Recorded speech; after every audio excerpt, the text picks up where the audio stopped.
Assalamualaikum warahmatullahi wabarakatuh. Selamat pagi pemirsa podcast NU Kabupaten Demak dimanapun berada. Pada kesempatan pagi ini kita akan sedikit ngobrol dengan seputar menjelang kegiatan konferensi cabang NU Kabupaten Demak. Nah, pada kesempatan pagi hari ini kita menghadirkan narasumber kita yang kebetulan narasumber ini bertanggung jawab kaitannya dengan tata tertib persidangan dan kelancaran konfercap NU yang akan datang. Kita sapa dulu narasumber kita. Assalamualaikum warahmatullahi wabarakatuh, Pak Dur. Waalaikumsalam warahmatullahi wabarakatuh. Ya, gimana kabarnya Pak Dur? Alhamdulillah sehat. Iya, ini kita kan sebenarnya jadwal siaran kita kan mestinya kan kemarin Pak Dur ya. Ya ini pemirsa banyak yang tanya-tanya ke Jabri ke saya, ini tidak jadi karena Pak Dur ini kan kesibukannya juga sebagai rektor IAIN Kudus Pak Dur ya. Ini salah satu kebanggaan warga NU juga. Jadi ketua SC dan jadi rektor IAIN Kudus.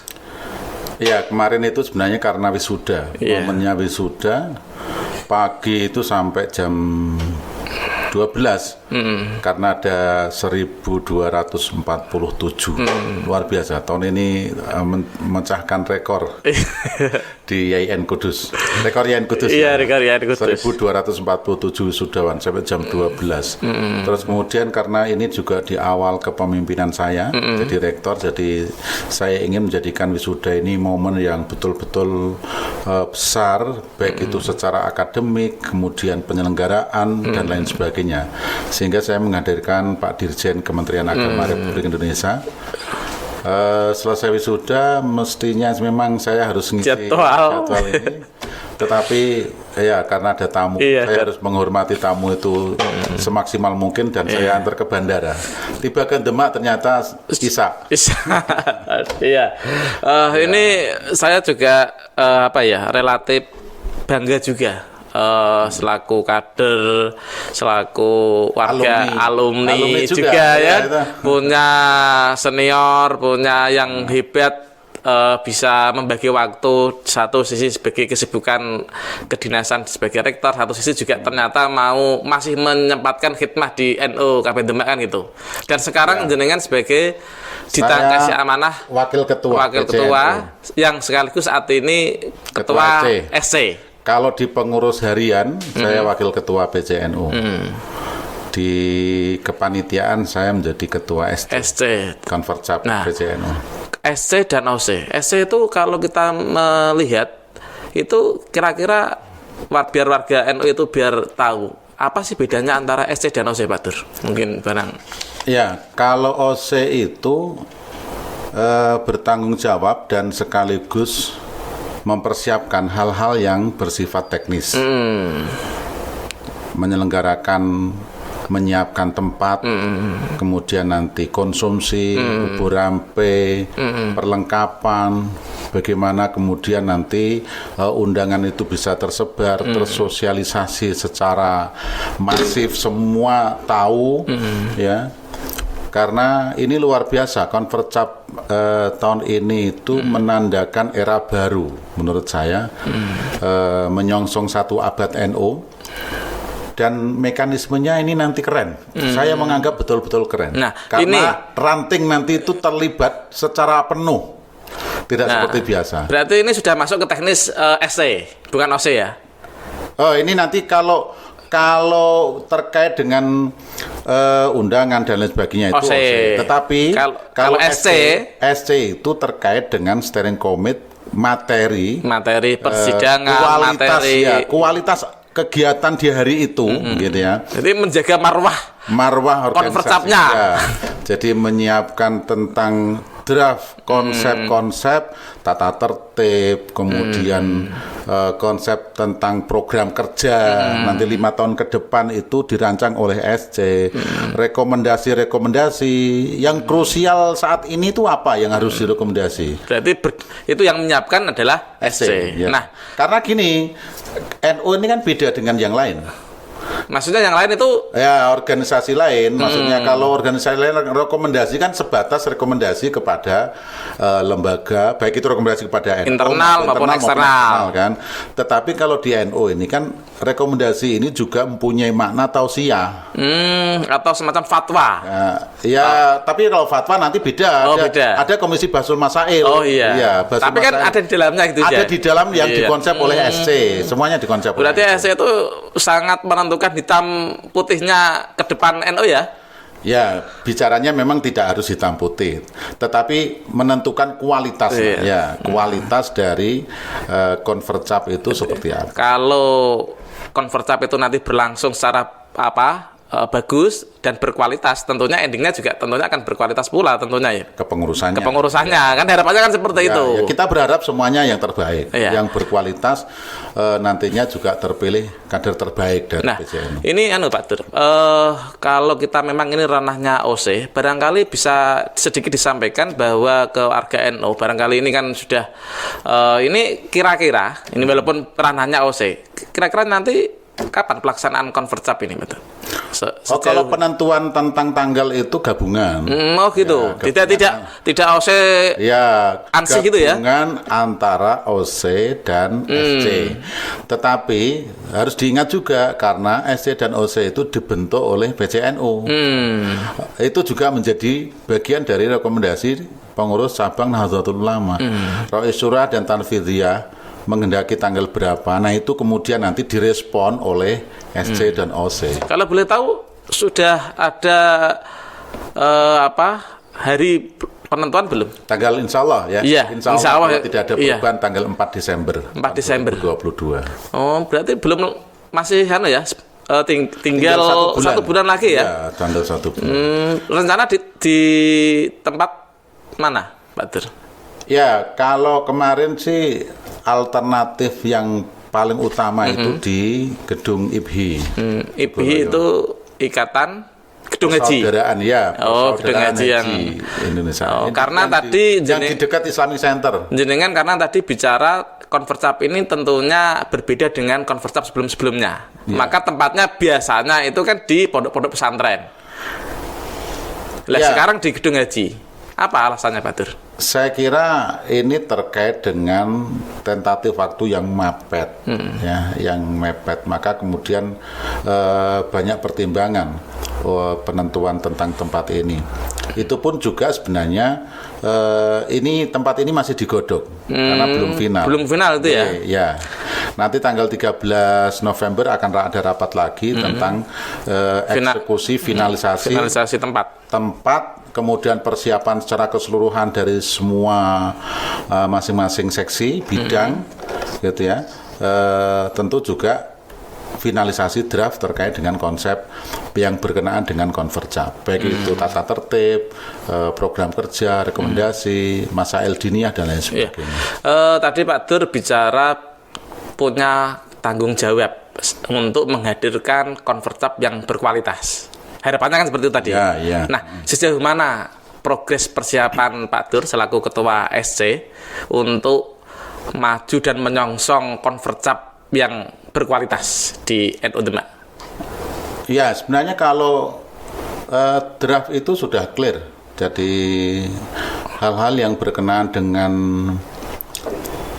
konsep-konsep tadi, karena kan memang dimulai dari beberapa pelaksanaan sidang komisi dan pleno ya.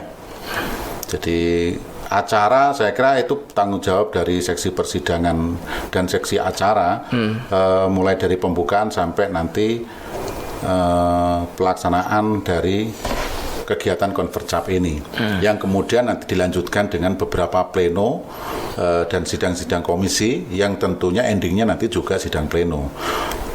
Siapa yang nanti menghandle itu sudah clear. Semuanya dari SC. Ada beberapa yang tentu kalau itu terkait dengan kegiatan acara pembukaan nanti OC juga terlibat. Khusus untuk yang pleno pemilihan ketua PCNU itu nanti PCNU periode 2022 masa khidmah ya. masa khidmah tadi. Iya, Karena PCNU itu karena masih khidmah. Karena kita itu berkhidmah. Iya, berkhidmah betul. Jadi tidak ada Beda kalau rektor ya. beda. Kalau rektor kan konsekuensinya ada periodisasinya. Periode itu membawa konsekuensi ya. Iya, Kalau khidmah kan tidak ada. Iya. Ya, kalau kita di NU itu ada kesepakatan istilahnya masa khidmah. Masa khidmah 2022 sampai 2027. 2007 ya. 2022 sampai 2000 Masa khidmahnya. Ya. Khidmah. Memang kita di NU ini kan khidmah. Iya. Jadi berkhidmah mengabdi gitu. Berkahnya nanti apa sih akan dapat? Iya, termasuk rektor itu ya. Setelah rektor nanti mungkin menteri gitu. Atau dirjen lah minimal. Mengikuti arus. Gitu Iya, ya. betul ya. Saya kira gini, kalau ini kepada semua warga Nahdliyin, kepada seluruh kader gitu. Jadi kalau kita berkhidmah dengan baik gitu, tulus, ikhlas gitu. Dan sekaligus juga kita menekuni bidang masing-masing sesuai dengan kompetensinya. Jadi kalau kita menekuni bidang kompetensi kita masing-masing, berkhidmah di NU juga baik, insya Allah berkah akan melimpah. Termasuk podcast seperti ini bagian daripada khidmah ya hari Iya, Minggu. podcast ini harus bagian dari khidmah minggu-minggu. Iya. Harus hadir untuk PCNU ini. Iya.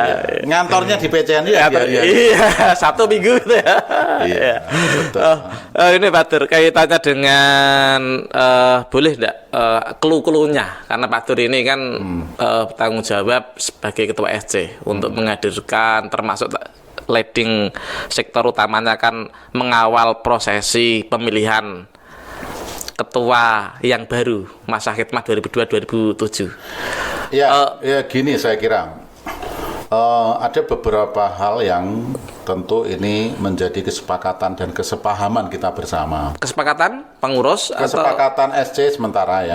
Jadi yang saya sampaikan ini kan kesepakatan SC. SC. Oh, jadi kalau kita bicara kesepakatan berarti SC. internal SC gitu ya? Internal SC. Iya. Jadi apa yang saya sampaikan terkait SC ini belum menjadi keputusan final karena nanti harus disetujui oleh peserta sidang konvercap. Karena peserta konvercap nanti pleno di konvercap itu menjadi tingkatan yang paling tinggi. Ya. Kalau usulan draft dari SC ini disepakati oleh forum, nah itu berarti menjadi pegangan bersama, patokan bersama. Selama pelaksanaan konvercap. Nah, ini kan yang kita bahas ini adalah rancangan. Oke, rancangan. Rancangan kan draft toh. Ya. Ya. Tetapi begini, rancangan dari SC ini juga tidak lepas dari ADART. ADART PBNU ya. ADART PBNU. Kita mengajunya ke sana. ADART PBNU hasil dari Muktamar NU. Kongres Lampung Muktamar ya, Muktamar NU, ya Muktamar. Iya. Kalau kongres nanti ansor. Dunianya sekarang sudah. Kalau dulu kita beransor itu kongres. Oh iya. Kalau badan otonom gitu atau lembaga-lembaga itu kongres. Tapi kalau yang muktamar ya. Dan sekaligus juga mengacu dari hasil Konferwil PBNU Jawa Tengah. Jadi pertama adalah nanti yang punya hak pilih suara itu semua perwakilan dari PC dan Ranting. Perwakilan dari PC dan MWC, MWC dan Ranting. MWC dan Ranting Kabupaten Demak. Itu draftnya. Ya. Atau memang sudah final? Ya, kan ini memang mengacunya pada ADART PBNU yang hasil gitu. Muktamar kemarin. Hasil Muktamar itu. Bahwa pemilihan ketua di tingkat cabang itu melibatkan MWC dan Ranting. Pemilihan di tingkat wilayah melibatkan cabang dan PAC. MWC. Sorry. Ya, MWC itu kita harus satu kesepakatan dan satu kesepakaman. Kalau di tingkat kecamatan NU itu MWC. Karena kalau di NU itu pengurus cabang ya pengurus MWC, pengurus Ranting.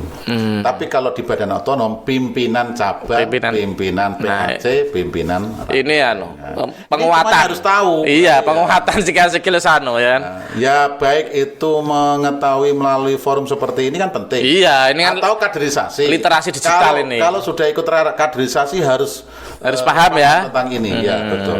Jadi apalagi kalau sudah alumni PKPNU menyebut tentang ini keliru kan bahaya. Wah, bahaya ini. Okay. Dipertanyakan. Jadi begini, nanti Ranting dan MBC itu menjadi peserta resmi. Jadi kalau dulu kan Ranting itu tidak punya hak suara dan sebagai peninjau. Sekarang menjadi peserta resmi, sehingga nanti itu betul-betul gaungnya itu akan tampak, semarak, dan semua akan mengikuti meriah gitu awal ya? sampai akhir. Iya, meriah. Tentunya konsekuensinya juga panitia OSIS juga harus menyiapkan segala sesuatu yang berhubungan dengan kehadiran kehadiran peserta ya. Saya kira begini, kalau itu otomatis ya. Otomatis. Tetapi begini hitung-hitungannya. Toh selama ini kan juga menghadirkan Ranting kan juga sama.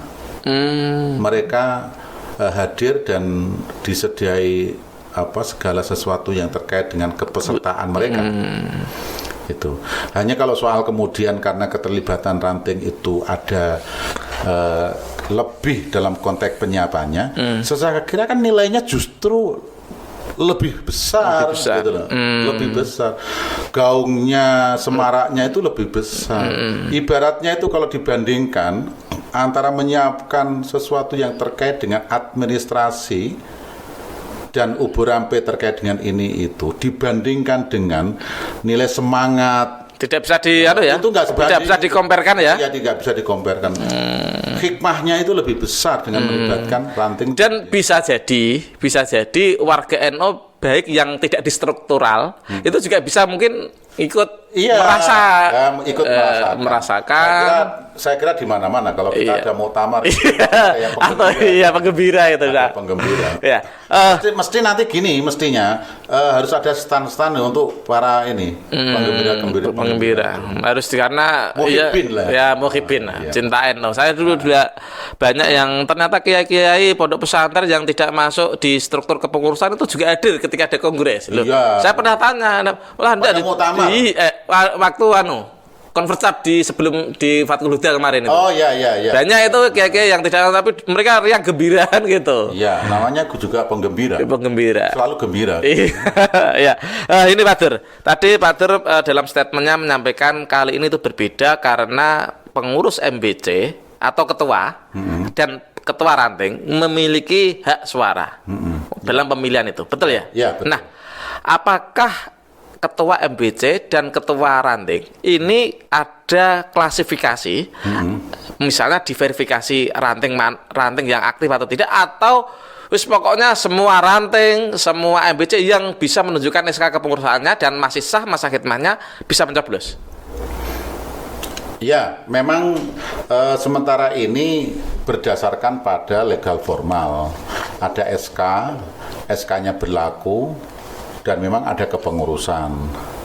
Jadi saya kira memang karena di NU belum diterapkan adanya akreditasi, tapi saya kira ke depan perlu. Kalau di Ansor, nah, ini yang konversap yang akan datang. Konversap memang itu tadi punya SK, secara legal formal SK-nya sah, ditandatangani oleh pengurus di atasnya, kalau misalnya MBC, PC dari cabang gitu ya. Kemudian juga ada kepengurusannya itu dia bisa menunjukkan SK itu bisa.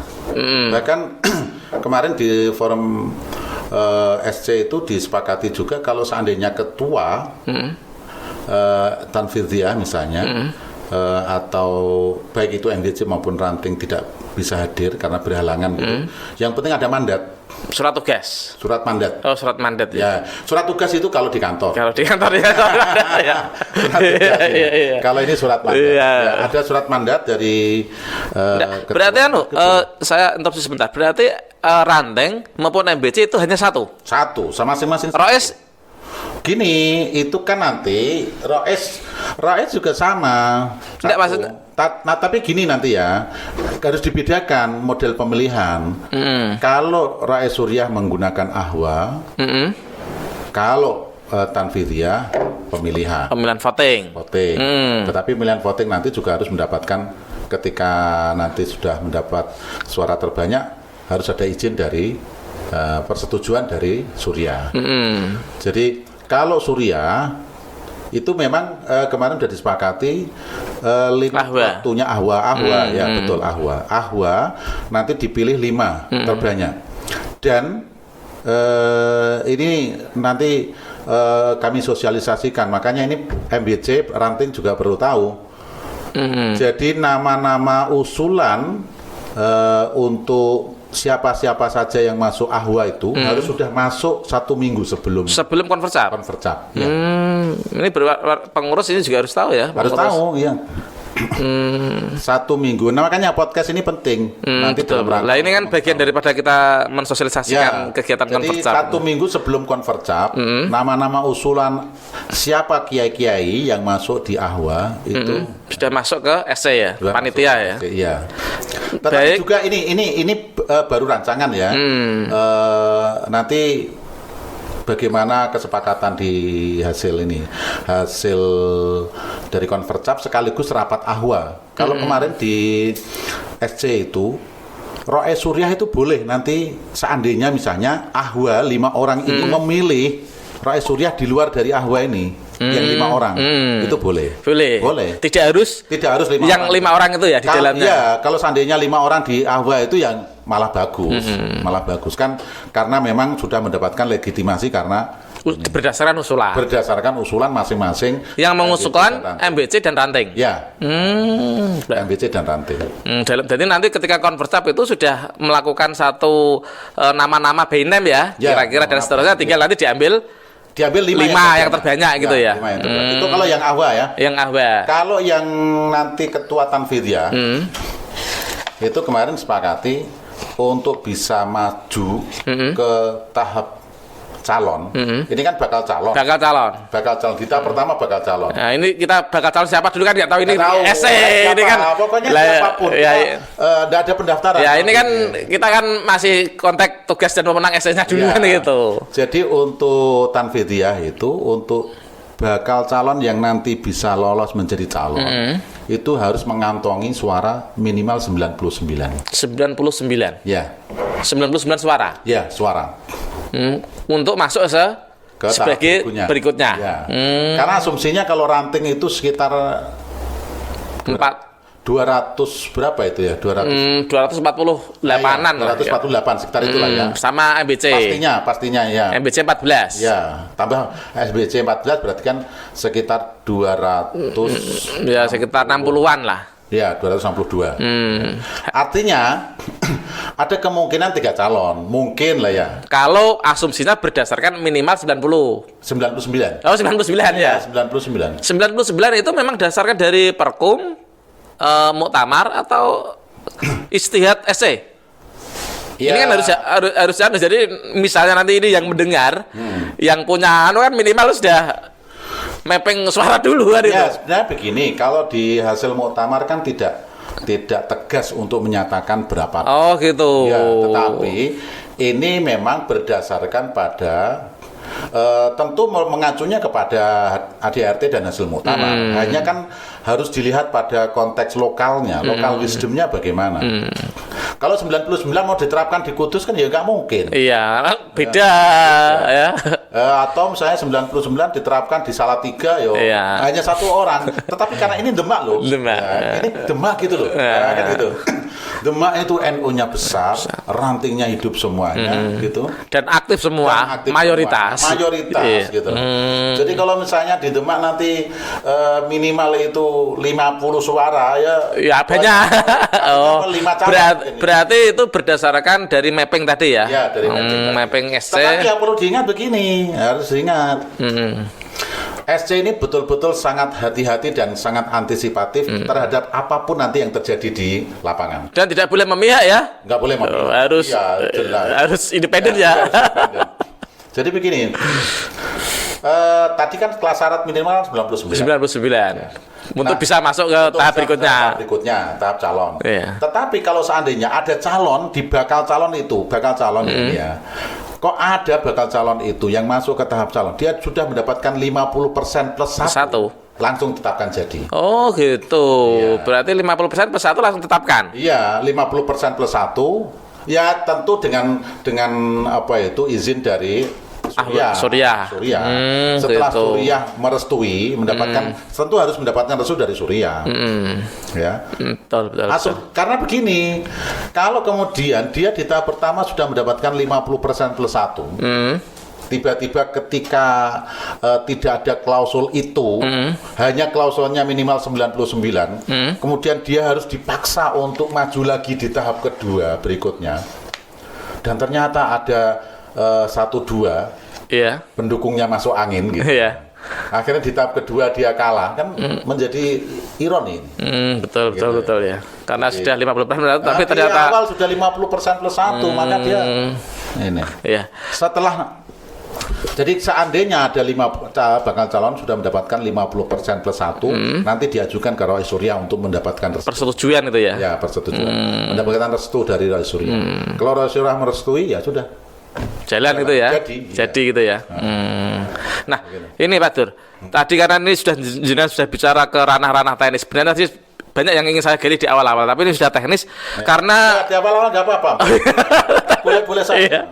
Ini kan ke teknis kaitannya dengan skenario bakal calon ke 99 terus kemudian ketika 50/1 ini. Nah, ini kaitannya dengan kriteria. Ini kan kalau kita bicara kriteria tidak masalah, Pak Dur. Kriteria karena itu bagian daripada ranah SC juga untuk menyiapkan klausul. Nah, apa yang kemudian menjadi ranah SC di dalam menentukan kriteria calon ketua NU? Apakah semua warga NU bisa dan seterusnya selain 99 suara tadi? Nah, itu kan harus ada paling tidak penegasan dari ketua SC supaya yang mendengar podcast ini juga nanti bisa pasang kuda-kuda. Oh, ternyata saya siap ya, oke saya jalan gitu. Jangan-jangan kemudian nanti terkejar di tatipnya atau diganjal di dan seterusnya. Barangkali bisa Pak Dur sedikit. Ya, syaratnya adalah tentu yang pertama pernah menjadi pengurus di tingkat cabang, pengurus NU ya, pengurus NU. Bukan Banom ya? Bentar dulu. Oh ya. Pengurus NU di tingkat cabang, MWC dan MWC serta Banom dan lembaga. Kalau Banom dan lembaga harus di tingkat cabang. Banom dan lembaga di tingkat cabang. Ya. Tetapi kalau MWC yang NU itu MWC. Jadi dia pernah menjadi pengurus MWC. Atau di tingkat cabang Banom dan lembaga gitu ya. Ya. Kalau dia pengurus cabang NU ya jelas. Nggak, itu masa khidmah berapa periode terakhir? 1 periode minimal. 1 periode. Ya. Berarti misalnya yang masa khidmah ini bisa ya? Ya bisa loh, ini kan sudah 1 periode. Lah iya maksudnya berarti minimal 1 periode. Ya, minimal. Oke. Itu satu. Yang kedua, pernah mengikuti kaderisasi di NU. Pernah mengikuti kaderisasi di NU. Ya. Contoh kaderisasi di NU itu apa? PKPNU. Oh, harus ikut PKPNU. Ya. Lah kalau saya belum PKPNU berarti tahan dulu ya. Jadi belum PKPNU. Sudah, maksudnya misalnya kader yang belum ujuk-ujuk kadang misalnya ada mohon maaf ya kader karbitan pengen karena punya instrumen yang memadai kan. Kami dari SC memberikan ruang dengan penyebutan klausul pernah ikut kaderisasi di NU. Artinya bahwa kaderisasi itu kalau di tingkat cabang kan PKPNU memang betul. Yang formal. Tetapi Banom dan lembaga kan mungkin ada yang pernah mengikuti. Berarti tidak dijelaskan secara nanti dulu kita kan ngikutinya di ADRT PBNU. Oh gitu. Iya. Dan juga konsep kaderisasi di PBNU. Jadi kalau dia pernah mengikuti kaderisasi di tingkat Banom, maka kaderisasi di Banom itu atau lembaga itu diturunkan grade-nya 1 tingkat. Artinya PKPNU, anggaplah PKPNU adalah kaderisasi tingkat dasar kan sekarang. Maka kalau pernah ada yang pernah ikut kaderisasi di Ansor dan Banser, sekedar contoh ya. Iya, contoh. Dia ikut kaderisasi di Ansor di Banser, maka minimal di PKL dan Susbalan. PKL di Ansor dan Susbalan di Ansor. Atau kalau misalnya di PMI ya ikut PKL, pendidikan kader lanjutan, bukan pendidikan dasar. Kalau PKD atau di Klatsar nggak diakui. Belum ya? Ya memang nggak nggak diakui diakui. karena kan dia itu tingkatan dasar dia turunkan satu grade-nya kan nggak ada. Nggak ada, betul. Maka PKL dan Susbalan itu nanti diakui sebagai dasar. Jadi diturunkan grade-nya satu tingkat. Kalau dia PKN dan Susbanpin misalnya ya diturunkan satu tingkat. PKN yang di PMII atau di IPNU misalnya di IPNU juga mengikuti kaderisasi di tingkat lanjutan gitu ya maka diturunkan satu grade. Gitu. Nah, boleh. Artinya tidak ikut kaderisasi itu artinya tidak hanya terbatas di PKPNU. oke. Nah, ini syarat yang kedua. Ya. Kalau Tetapi begini nanti, Ya. seandainya ini kan draft dari SC. SC. Kalau seandainya kemudian peserta Ya, rapat, ini- ya sudah PKPNU saja karena kaderisasi formal di NU hanya PKPNU, ya itu silakan nanti kan gitu. Ini yang ingin kita bahas kan draftnya dari Ya, SC kan, ya, karena draft jenengan dari SC. kapasitasnya kan selalu ketua Ya SC. betul, makanya saya harus selalu menekankan itu. Nah, nanti Jangan sampai kemudian kemarin podcastnya demikian kok, Ya. ternyata di lapangan begini ya, itu harus dipahami ini bersama. ini kan Ya. masih draft karena jenengan sebagai ketua SC. Ya, Nah, betul. tadi ketika syarat yang kedua adalah mengikuti kaderisasi NU. Ya. Itu bukti legalitasnya apa, Pak Dur? Sertifikat. Harus sertifikat. Ya, Jelas. atau berita acara. Berita acara dari Dari pelaksanaan itu. Setelah kaderisasi maksudnya setelah BEAT kan mesti ada berita acara. Betul. Oh iya. Kalau sertifikat mungkin perlu waktu beberapa hari lah. Tetapi kalau berita acara kan setelah BEAT mesti ada berita acara dan dia ada di situ namanya. Kalau tidak ada berarti kan tidak ikut. Kalau hilang, Pak Dur, sertifikatnya hilang, terus kemudian berita acaranya hilang. Saksi dari panitia. Saksi dari Panitia apa itu? Panitia kaderisasi. Saksi bahwa dia menyatakan ikut proses kaderisasi awal hingga akhir Ya, dan dinyatakan lulus. dan dinyatakan lulus. Harus dinyatakan lulus. Nah, jadi saksi itu misalnya baik itu instruktur maupun juga panitia pelaksana. Jadi ini berarti masih lulus ya draftnya dari SC ya. Kalau tidak punya sertifikat hilang. Ya. Terus kemudian berita acara tidak ada saksi. Ya. Lalu kalau saksinya tidak ada, Ya nggak bisa. Oh, nggak bisa. Nggak, sekarang misalnya gini, kalau di dalam kaidah usul fikih, al bayyinu ala man idda'a wal yaminu ala man ankara. Ini harus bertegas gitu ya. pertegas.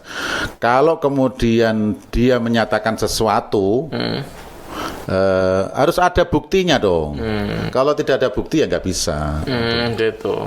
Atau minimal saksi itu kan sudah sangat longgar. Iya. Kalau semuanya tidak ada, apa yang menjadi dasar bahwa dia ikut kaderisasi? Minimal ada alat buktinya gitu ya. Ada alat bukti. Kalau dalam persidangan kan alat bukti. Ya. Nah, ini Pak Dur, ini kita menarik ini. Sebenarnya waktunya sudah hampir 1 jam ini.